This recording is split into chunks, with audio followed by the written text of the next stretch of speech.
Good evening, good evening, good evening, good evening, good evening. It's your man got it. That's give me just a sec, y'all. I gotta get something set up. Hope everybody is having a very good day. Hope you're having a very good week and all of that good stuff. I think yeah. Okay, so I'm good over there.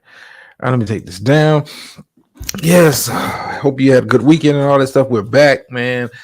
Tonight's show is going to be a little different. I was going to do a lot of, NBA draft talk. Since the draft is tonight, um, but I just couldn't find the heart to really kind of invest that much time into going over the prospects since the draft is tonight, and I didn't want to roll out prematurely the NFL stuff. So, but I came across a certain clip on Twitter that I wanted to share, and it kind of sparked a different kind of idea. And I would normally save this kind of stuff to Friday, but when it hits you, it hits you. Give shouts out to those who have made themselves known. Shout out to the two in the chat. Dr. Nigga, how you doing? Miss Murph watching from the clouds. Hey, it's always appreciated. But yeah, tonight's show, I do want to get we'll see how it goes. We'll see how it goes. I know you saw the thumbnail, saw the title of the video, and was thinking like, what is he going with this? This is typically something I do on Friday, but like I said, when the spirit hits you, it hits you. When we come back Thursday, we'll be, kind of wrapping up with the the NBA draft and some of the moves that could be made tonight. Some of the moves that have been made prior to the draft, we'll kind of do that. And we'll see. We may even still do a Friday show over here. Brother, get ready to take some time off. So, I want to make sure my scheduling and stuff is good to go as far as content and all the other stuff. But anyway, let me kind of get in.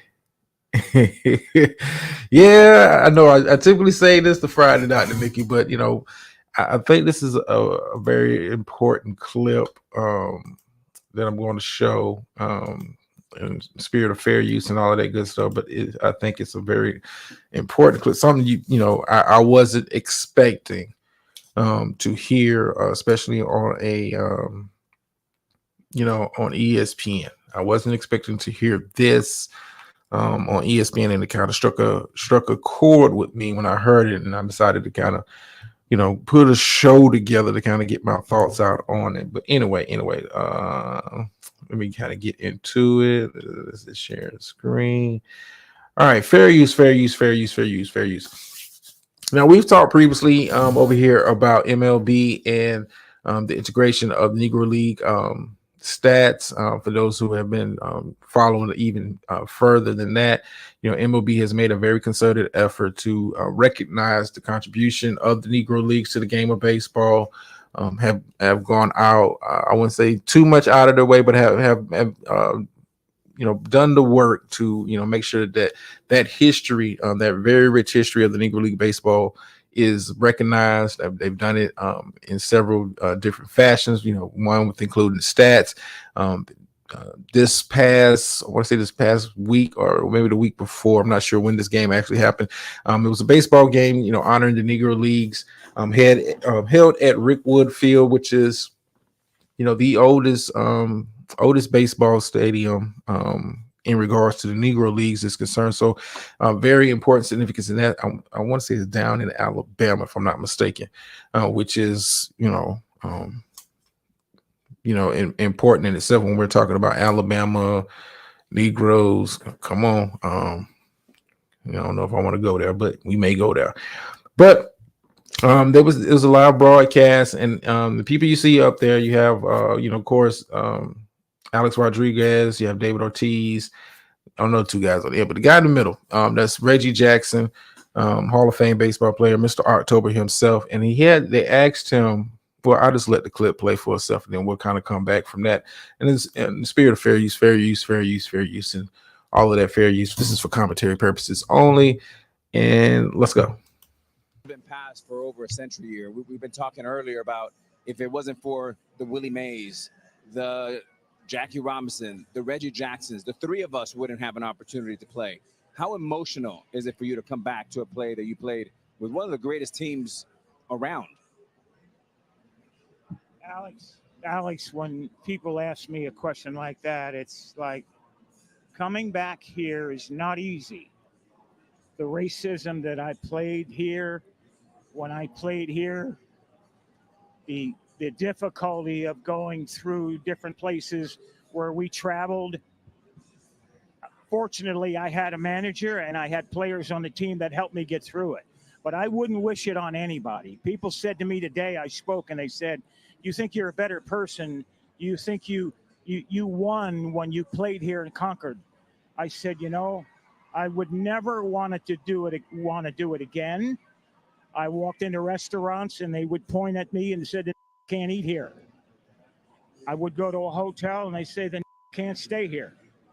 We went to Charlie Finley's country club for a welcome home dinner and they pointed me out with the N-word. "He can't come in here." Finley marched the whole team out. Finally, they let me in there. He said, "We're going to go to the diner and eat hamburgers. We'll go where we're wanted." Fortunately, I had a manager, Johnny McNamara, that if I couldn't eat, thank you.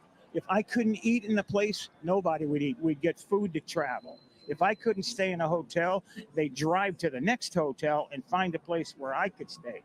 Had it not been for Raleigh Fingers, Johnny McNamara, Dave Duncan, Joe and Sharon Rudy, I slept on their couch 3-4 nights a week for about a month and a half. Finally, they were threatened that they would burn our apartment complex down unless I got out. I wouldn't wish it on anyone. The year I came here, Bull Connor was the sheriff the year before. And they took minor league baseball out of here because in 1963, the Klan murdered 4 black girls, children, in 11, 12, 14 years old at a church here and never got indicted. It was, they were from the Klan. Life magazine did a story on them like they were being honored. I wouldn't wish it on anyone. At the same time, had it not been for my white friends, had it not been for a white manager and Rudy, Fingers, and Duncan, and Lee Myers, I would have never made it. I was too physically violent. I was ready to physically fight I'd have got killed here because I'd have beat someone's ass, and you'd have saw me in an oak tree somewhere. Reggie, Wow. I can't even imagine. It's awful you had to go through that, but appreciate you sharing the rawness and the honesty of it with our audience. I mean, really, We love you, Reg. yeah. Thank you. Quick history lesson right there. That's a for great you. history lesson. you. Reggie Jackson telling us all about it, preaching. Wow, that's unbelievable. The great Reggie Jackson, the Hall of Famer, joining us here, and we've got more to do. All right, we are back over. Here, make sure everything is good. Yeah, very very deep clip. Like I said, I would normally save this stuff for the Friday show, but I felt kind of moved, and I was kind of all over the place with other material, but this one kind of stuck with me, and it got me to thinking. And I like to do with the Friday show, try to mix the sports with social stuff. Hold on for a second. Give me just a moment. All right. Welcome to the show. Oh, you knew I was coming up. Yeah, I knew. Well, let me, before I kind of, get into it, what are your thoughts after listening to that? So first of all, it's ironic that, last week I mentioned, Mr. October. And then here we go with a clip. It bothers me deeply to hear non-Black people try to empathize with the passion and the intense feelings that passion and conviction that someone, shares when trying to convey what racism feels like, and trying to quickly, pass over it. Like, well, thank you for your testimony, but we're glad it's not like that today. Thank you very much. Like, that bothers me so much. Mm-hmm. That bothers me so much. No, first time I heard the clip, I had several takeaways from it. One. Wasn't expecting um that passionate of an answer. Um, Typically, they kind of give the standard reply. It was some great memories here and guys that I played with and yada yada. But it wasn't even about what was going on the field when he was breaking that down.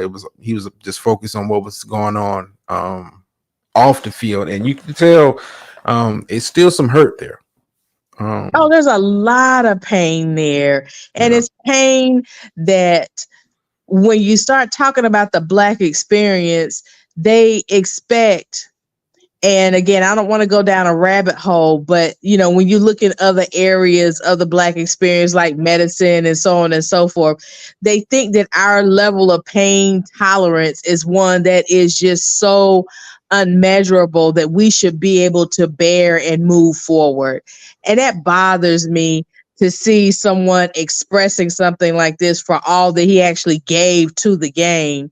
But it's also not inspiring, but uplifting to hear him say with honesty and integrity that his problems were never on the field. It was the life he had to go back to once the game was over.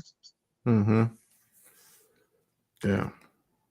And another thing I kind of walked away from that with, just this off my initial watch of it was what the Black athlete went through. And I, like I said, try to frame it with the sports and the social with this kind of stuff. What the Black athlete went through, how in certain cities, in certain situations, they were targeted even more than the average Black man. Because you could get your name off of getting a Reggie Jackson involved in something, a Willie Mays involved in something, like just having that pressure of not only being Black but also being a celebrity and someone that is is highly targeted. And I don't think a lot of people really understand what that means. We're talking about being a professional athlete, especially during that time. All eyes are on you because we're talking about during the civil rights era. It wasn't like sports was dominated by Black athletes, and Black athletes Black people were in positions of authority and all that. So you stood out even more, just off being who you were, and on top of that, being Black.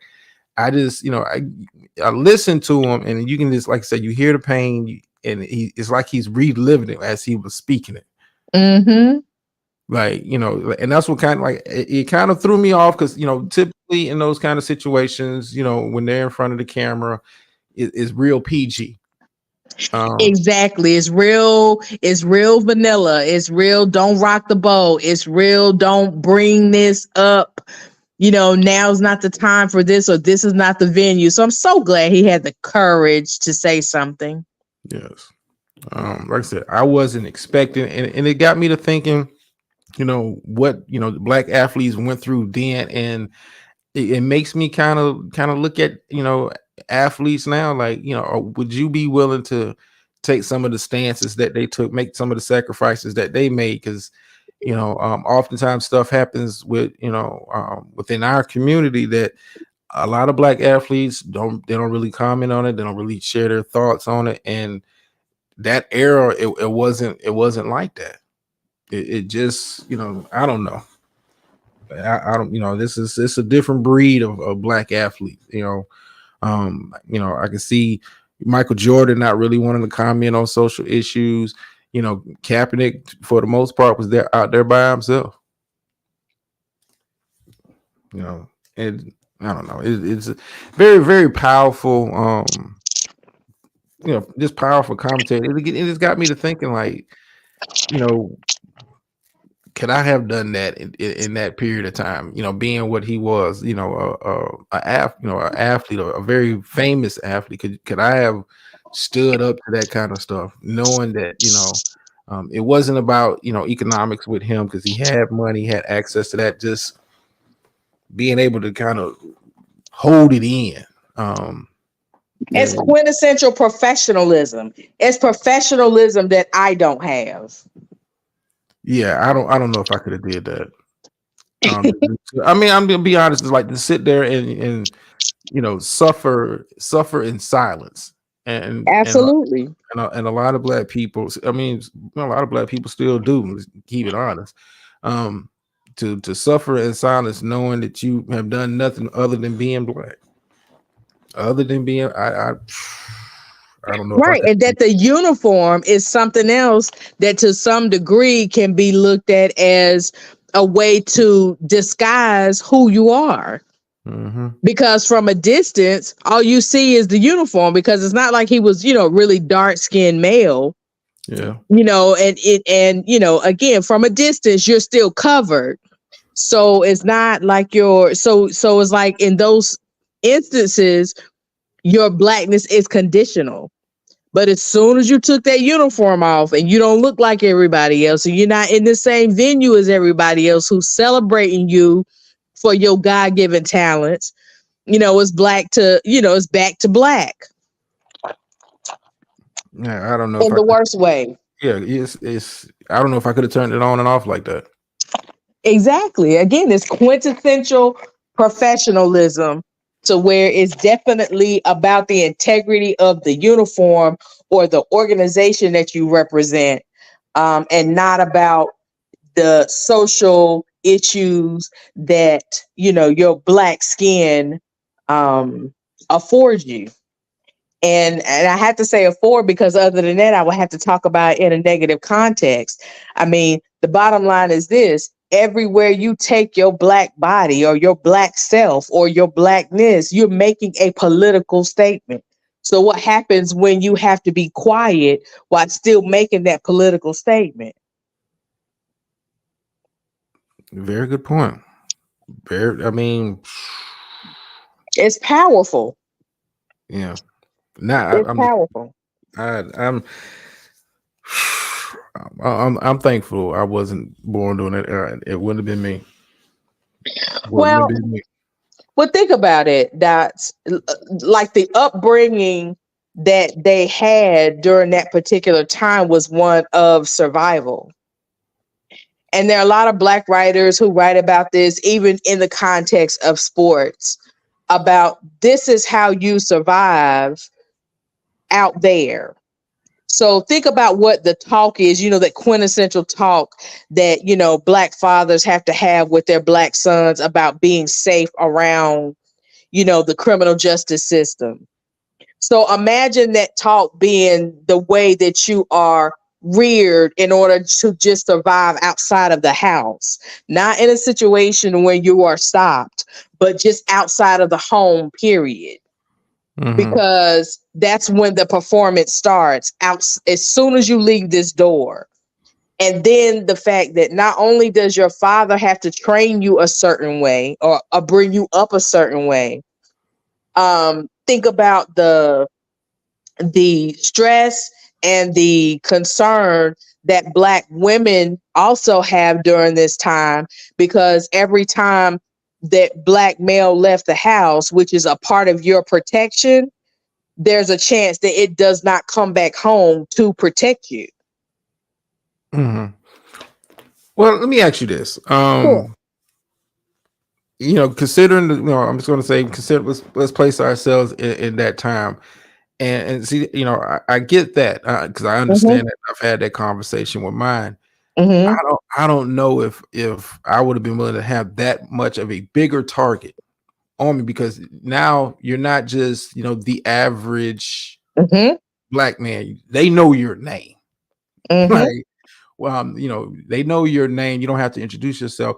I don't even know if I would have pushed my children into that direction, in that kind of environment, that world, knowing that you already have enough just being you, and then you add that, that's add that on top of it, that now you're world famous and you're even more of a target. And a bigger threat. Yes. Because the darker you are, the bigger you are, the blacker you are, the more, skills and talents you have, the more educated you are, the more of a fear you are to the powers that be. Mm-hmm. And it's like the way you play the game, laws, policies, procedures are all generated based off of fear. Mm-hmm. What is it that you might have or be able to access? Oh, excuse me. Excuse me. Bless you. Excuse me. All right, What bless. is it that you might thank you, access by way of the money that you're making that will put you in spaces where your blackness is not welcome. So then how can we create things on top of that to keep you marginalized? But still, we want you to come out and play America's game for us. And we want you to do a good job and work real hard for us. Like, be a good boy. I mean, imagine being like, boy is offensive to you now. Imagine that being you're relegated to being a boy, all throughout your manhood. Yeah. No, I couldn't be me. I'm gonna be honest with you. I'm not cut from that. No. But I mean, can you just imagine? And it makes me think about this stuff outside of sports. Even recent. Remember what's it? Paris about I forgot how many years ago, but Mm-hmm. they didn't recognize Oprah. Oh, you're talking about when she went to go and buy the purse? Yeah. Yeah. Right. And again, I don't think it's that they didn't recognize her. It didn't matter. And what's odd about that is that Paris historically doesn't have that type of history with Black people and celebrities. Paris was the one place that a lot of these people would go for refuge, and what the Blackness was embraced over there. Yeah. So that was interesting that was Oprah's experience over in Paris, when for Black people historically that has not been. Okay. Well, I'm all over the place with this one. Well, now that's what Fridays do, but it's Tuesday. But to go back to the sports thing, though, like look at like the other ones, like Jesse Owens going over there in Nazi Germany. Yeah. And you pretty much the prototype for the superhuman that fool over there was trying to create. And the fact that it's not only not Jesse, but Reggie Jackson's, himself, but his wife and his children had to go through that experience. And I'm wondering, like, what type of hate did he get from his teammates who may have been tired from traveling to the game, but yet you got to go to one extra hotel just because one person can't stay there. I'm curious about that also, because you don't really hear those stories. No, you don't. You don't hear those stories. What it was like for those people, those other white players. What was that experience, having to change hotels, not being able to eat in certain places, and not feeling, because to a degree, in certain parts of the country, even if we here for Reggie, but if you get in the way, we'll get you too. Like, absolutely. Or how many of those players, and I'm kind of glad we don't have that story, because it's always about white privilege and the pain that we associate with their them having to coexist with Black people and so on and so forth. But I think that it would be interesting to hear about some of the conversations that Jackson actually has and some of these other athletes with their, white colleagues about these situations, like just from their stance, their point of view. I'm wondering, how many people had to vouch for him to say, oh, he's a good color. He's not one of those. Like, what did that make him feel like? And then the boldness that it would take for those white folks who did do those things. Like, what were the repercussions for them just being close to him just by proximity? They couldn't choose the teams that they were on, but he was chosen. and recruited by people who look like them. So, it's again goes back to that thing that I call, or that I didn't coin it, but the thing that I refer to the most is that unspeakable pain that's actually spoken. That's what we call soul. Soul is about pain and how you articulate it and how you deal with it, and turn it into something that pushes you forward as opposed to keep you, singing the blues, so to speak. Mm-hmm. Yeah. I mean, this is something like I said. I was gonna say with the Friday, but I couldn't. So, I what mean, was some of the feedback on Twitter? You said you got the story off Twitter. some of the feedback on Twitter was kind of along the lines like, I can't believe he played during that, and it kind of annoys me to see white people say that, like you're not aware of your own history. Like, I mean, like, Isn't that so dumb? It's like, we like, were there, it's like, what? yeah, I can't imagine, they will treat him like and that's like the part that I had to get off some of those threads, some of those some of those comment sections. I was like, Mhm.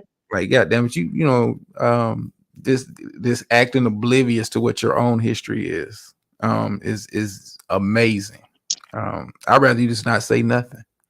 But see, that's a good point that you raised there. They don't see American history as one that is inclusive of the Black experience. They see the American history as just as divided as we are different in color. And we Yeah, talk about, in education, we call that like culturally relevant pedagogy. okay, learn a new word today, y'all. Yeah, that cultural relevance and that lingo that gives you a sensitivity to, what we now also call, DEI. It's about their experience historically, because you don't divorce the people from, the generations that they come from. Mm-hmm. Like Generation Z didn't just appear. It came from the generation before that, that came from the generation before that. So that pain doesn't go anywhere. It's like energy, it never disappears. Mm-hmm. So it's like making white people look at themselves in the mirror is probably the most painful experience to them, because then they have to start acknowledging the sins of their forefathers. But what do? They choose to practice, cognitive dissonance, where, oh, that's them, that's not me. No, it is you, because you're born of that. And it's part of the reason they're taking that stuff out of schools now. Exactly. So to go back to Reggie Jackson in sports, it's so appropriate that, we're having these conversations, or, baseball has put us in a situation to where now we have to have these conversations, because, by adding those stats, we have to change up history to one that is inclusive and one that is more accurate, not one that privileges one ethnicity over another within the same game and the same rules. Like sports and music is supposed to be like in education are supposed to be like the equalizers, in America. They are. Mm-hmm. It's not supposed to be race or gender or, creed, all the stuff that falls up under discriminatory practices. Yet you always have a separate account of these people and those people, separate people's histories. How can that be? Yeah. How can it be? And how do you justify that being right, accurate, or even true? And then what else have you done along the way that has suppressed the greatness of another group of people that contribute to the world? This is another reason why I've said, and you've heard me say this in other spaces, why racism is not about how Black folks can't be racist. And I say that because racism is about the power to control the outcomes of another group of people. I'm not saying that Black people don't have power. We don't have the power to control the outcomes of another group of people. We don't. I agree. So can we be prejudiced and say some ugly things? Absolutely. But racist? Never. Never. And when you hear other people say things like that, it's because they don't understand. They can look at a textbook dictionary definition of something, but that lets me know what level of learning you're at. If you're going at a very basic, rudimentary definition of a word, that means that you don't know how it operates. That's a different level of learning. Now I want to kind of take this into present times, kind of as we kind of move through time with this one. Do you think the Black athlete now is more or less socially aware of what's going on in their community? I would say less socially aware. And I say that because this, although they play team sports, they are very individualized in their, movements and their behaviors, sometimes on the court and off the court, but definitely off the court. I would say I think they're socially aware, but less apt to act on those situations. We're talking about Reggie Jackson in that era. Like, I don't see a Muhammad Ali amongst today's athletes that's willing to say, "Hey, I'm going to take a stance on something social." And the last one that did it, is kind of like, we're gonna show you what happens to you once you step out of line. Don't think shit sweet. I'm talking about Colin Kaepernick. We'll blackball you and you'll make it where you'll never work in this business again. Yes, and that's a perfect analogy there. That's a great one. But go ahead. Yeah, but I think he was an example to the rest of them. Like, yes, you can do that. That's your freedom to do that. But it's we're gonna teach you is consequences. So instead of calling you boy, we're gonna make it to where you won't be able to make a living off this ever again. He's not, this. I mean, think about Colin Kaepernick was took a team to a Super Bowl, but can't get a job in the league playing, can't get a job outside of the league even calling a game. But you have clowns like Dan Orlovsky, a career backup, is making millions of dollars. It like we're going to show you now. I think, like I said, I think today's players are more socially aware because it's harder. It's harder to say you didn't hear about it. It was no way for you to find out because that's what social media is. News travels a whole lot faster now than it did then. But I think today's players are kind of like, we're gonna wait and see, kind of this one out. My way of showing my activism and support is I'll send a tweet, and that covers me. Like I said, I don't think today's athletes are willing to kind of put in the work because they look at what happened to Colin Kaepernick, and they don't want that to be them. Okay, so the way I would probably state that, as far as my area and how I see the world, it would be more along the lines for me that these athletes don't really have a political viewpoint or stance. So therefore, the game and politics are not one like you would have with a Muhammad Ali, with his activism. And was willing to sacrifice, belts and whatever else it took for him to say, no, I'm not going to do this, or to take a stand, or things like that. We don't have that because it is definitely strongly discouraged. But I think that people are just, although they're plugged into social media, I think they are disengaged with real life. Because on social media, of course, you can be whomever you want to be. Yeah. On the field, you can be as audacious as you want to be. And it's like when people close the phone or power down or the phones dies, it's almost like real life dies right along with it and nobody cares. Mm. And I think this generation has kind of been programmed to say that your political statement doesn't mean anything because there are spaces and places where you can go and be anyone you want to be, and it doesn't matter. And there are no penalties and consequences for, as we would say, standing on business. There's no business for them to stand on. Hmm. And if you don't see yourself as African American or Black, then what is it for you to fight for?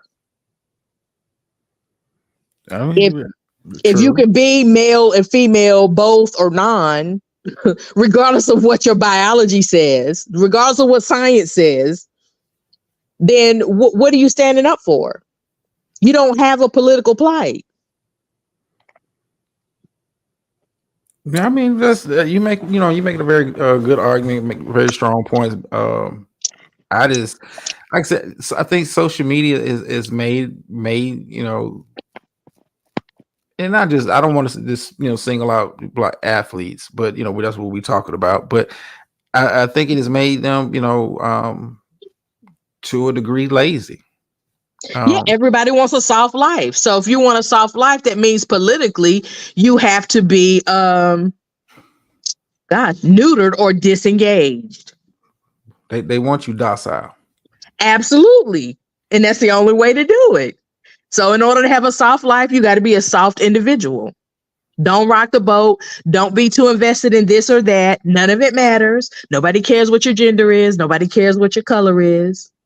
Nobody cares whether you go to school or not. Nobody cares what you look like. Nobody cares whether you're healthy or not. No one cares. And I believe that this generation, this newest generation, who actually have voting power, that's what they believe in. So why would they stand up for anything? It's like, hey, you're not talking to me. And that's how they move. It's a huge disconnect. Whereas the athlete of that day was, felt a sense of inclusion in the community. Today's athlete feels a sense of exclusion. Like, nah, that ain't me. Exactly. It doesn't matter what community you came from, what boys club built you up, gave you, let you play and when your families couldn't afford or any of that, it doesn't matter. And I think, to make another very loose connection, because I hadn't had a chance to think this through. I think that with them taking those NIL, able to be executed in high school, I think that it's just a part of this whole big thing to start out at a much, much younger age, because you're giving them money and that's what they are, making it seem like that's the most important, your money and your athleticism. Don't worry about the rest of the world and other responsibilities that as an athlete you're supposed to have, because you are an ambassador for those who don't get the shine or the burn that you get. Used to be a time period where that was the expectation and the response. Like if you even go back even further to W.B. Du Bois is the talented 10th, it was about the top 10%, meaning the people in the professions taking care of or being the advocacy and agency for the masses of people who don't have it. But what happened even back then, they broke off and made this elite, upper class of human beings. Even within the Black sector, they broke off because they said, oh, this task is too arduous for us. I wasn't thinking along those lines, but that does make a lot of sense. I'm gonna find that clip because it's a clip from a movie from the 70s. I'm gonna find that clip, and they was explaining, taking the elite from the Black community and making it where the Black they would, I guess you could like coon them up so much that they're not even totally accepted in their own community anymore. But I'm gonna find that clip. But that's what the spook that sat beside sat by the door is about. Sam Greenlee's book that was turned into a film. It was basically, the premise of that text is that you take the best and the brightest and you send them into, to infiltrate these white establishments where, the best and the brightest go, but they go to take the information to go back to their neighborhoods and then empower their neighborhoods, to do better, because now you have the inside lane. You know how these white establishments operate to keep their people in power. And that's what that's the premise of that novel. And we don't have too many spooks who want to sit by the door. No, we don't. I will say, I don't, we don't. I mean, because I guess, today's people, your priorities are a little bit different. I think the community as a whole was more focused on the health and welfare of the community. Now it's about, your household. Right. It has gone from a collective movement forward to the individual. And if you don't get it, then guess what? You on your own. And that's never been our experience. But it's not an hour anymore. It's a everybody. So it's like nationalism in a way that doesn't work for Black folks. Because it's an identification with a flag, not your ethnicity and the individual problems that your specific ethnicity faces. Like if they want you to think about America, not Black people, if you're Black.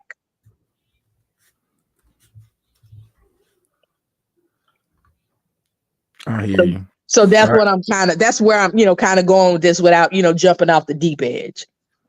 That you fine. This is the perfect place to jump off the deep edge. Well, I don't know. Like you had a post from somebody who said you weren't jumping, deep enough. So I don't know. You can't jump in the deep end if you just, crossing a little puddle. So, Dots, we need to go to where the oceans are, not the lakes and the rivers that you're used to. In regards to that, that was about as much as I was going to entertain that. I mean, because I get, you want a confrontation of some sort. Like, it ain't that deep, dude. I could have pointed you to the Washington Post that just came out and explained all that, but you found a graph that suits your narrative. I'll let you have it. Right, but you're an asshole at a meeting and there's no meeting. Listen, I saw the post. I said, you can grab whatever you want to grab. I know because I've been following their journey. They've been working in the red for years, brother. And I'm not making it up. It's not something that is fake. They have been working in the red overall. They just got charter flights this year. Stop. Like you make it sound like you want to make it sound like business is booming, and yes, this is a very good year business wise, but they're still working in the red. This season along is not going to pull them out of the black. But Dots, my response to that would be Google off. We're not looking at isolated facts over here. We string together, a historical reference and a narrative that paints a picture that, tells a story that's worth talking about, not isolated fact giving. So Google off. I let them have it. Yeah, but I'm still gonna say Google off. I let them have it. Like, okay, I said I accept the challenge, but I already knew. Thank you, Mr. Factbook. I already knew. Like, wasn't no sense of me, fighting any further. You found you a nice picture and you went with it. Okay, cool. Yeah. Yeah. And now Google off. Yeah. Thank you. Uh, Thank you for the images. well, I mean, but me, I like to break down stuff. Like I don't even think it was about the commentary about the WNBA. I think you just kind of upset. You don't know what it's about my happy place. Yeah. Google off. Okay. Back to the happy place. But yeah, Google off. This is not a place of fact spitting in isolation. Like, come on. This is not a listing space. Yeah, like I said, I'm gonna fight. Okay, you got it, man. Cool. Yeah, you got it. I just, I acknowledge it. I accept the challenge, but it wasn't much of a challenge. But okay, cool. You got Well, yeah, if unsolicited was a person. it. Okay. Well, ma'am, it's time for me to shut it down. You have any closing words? I appreciate you coming up as always. Very enlightening. I always come away with something. if nothing else but a vocabulary list. Say that word again, so I'm gonna look that word up and see if I can incorporate that into my my vocab for Friday shows. Like Which one? Culturally relevant pedagogy? Yeah, pedagogy. I like that. The pedagogy. Yeah. Yeah, that's a teaching term. We got pedagogy and methodology, which means theories of the process. So, but no, I as always, I want to thank you for having the critical awareness to know that there is more. There are external factors. That's what I want to say. External and environmental factors that play into the sports that you're talking about that are worthy of discussion, because they do have an impact on decisions that are being made, and histories that are being retold, and histories that have been silenced, that I appreciate that even if it's just a 30-minute or a 45-minute or an hour show, that you said something about it. So I appreciate you speaking for those that didn't have voices back then, because this is part of the reason why we do that, and bringing attention to those who may not have a place to, share their concerns. Because again, everything that you are doing becomes a critical part of our history, and it's recorded, and someday may be cited by someone else who is doing research on why this and why that. They're going to come across God of Dots and cite it and say, you know what, there was a conversation that had taken place, and maybe this would be the springboard for a deeper dive on something that people thought the book was closed on. So I thank you for providing this space. It is inspirational, it's motivational, and very much uplifting. I very much appreciated. I am deeply humbled by that. I just like to think that I add something to the conversation. Now, before I let you go, Sure. As a Cowboys fan, How about them? do we pay Dak or do we not? I'm gonna say, go ahead and pay him. Well, I'm of the mindset of this. I think Jerry was gonna play hardball again with them, but Trevor Lawrence getting that big contract, matching Joe Burrow's contract, really put him in the bind, because I don't think any football fan can make an argument and say that at this point right now, because I don't look at what you could be, I look at what you are. Exactly. I don't think anybody would say that Trevor Lawrence has performed better than Dak Prescott. And I think Jerry is in a very hard place. You got to pay the man. This is what the market is. I have a feeling if you don't pay Dak, you set the franchise back 3 years. I think they set him back further than that. Jesus, I mean, to continuously put in a franchise and a new learning curve, to me, that's just not good business. And I'm more concerned right now about CeeDee Lamb than I am Dak Prescott. Well, Don't let our weapons go. CeeDee's got to get paid. He does, but it's like, don't let our weapons go. Like they work well together. It's like, come on now, let's not have a P&J, a peanut butter and jelly sandwich, and the bread, the peanut butter or the jelly is missing. Come on, man. I'm curious to see how this kind of plays out. And we'll talk about that once we, real, and more in depth when we get into the football stuff. For me, that's going to be the biggest thing hanging over the Cowboys season. What do you do with Dak? Because God forbid he gets hurt. Then you're not going to really want to pay him. I'm just saying.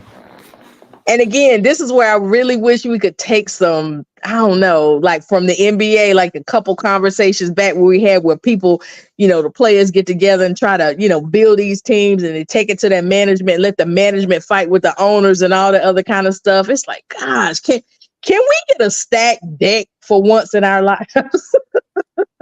I'm just saying, for me, biggest question mark this season, what do you do with that? And I say pay him. That's what the market says, pay him. But look at Speak. Come in late and Speak. I don't think you can talk after the way we dog walk your Eagles, but please continue. But wait, Speak says he's not an Eagles fan. That's the only reason why he can bring his Philly self up in here. Well, who is he a fan of? Please don't say the Giants. I think he said not Cardinals, Mahomes. What is he? Kansas City. He's a bandwagon fan. Well, it figures. It figures. Speak likes to go with the popular crowd. I'm just saying. But for my boys, for the boys, and to a degree, since we kind of talking about race, I think race kind of plays a factor into it. Definitely. I don't think if Dak was white, we'd be having this conversation. Oh, we most definitely would not be having this conversation. Not from Jerry. Not listen, it wouldn't have even left the Cowboys camp.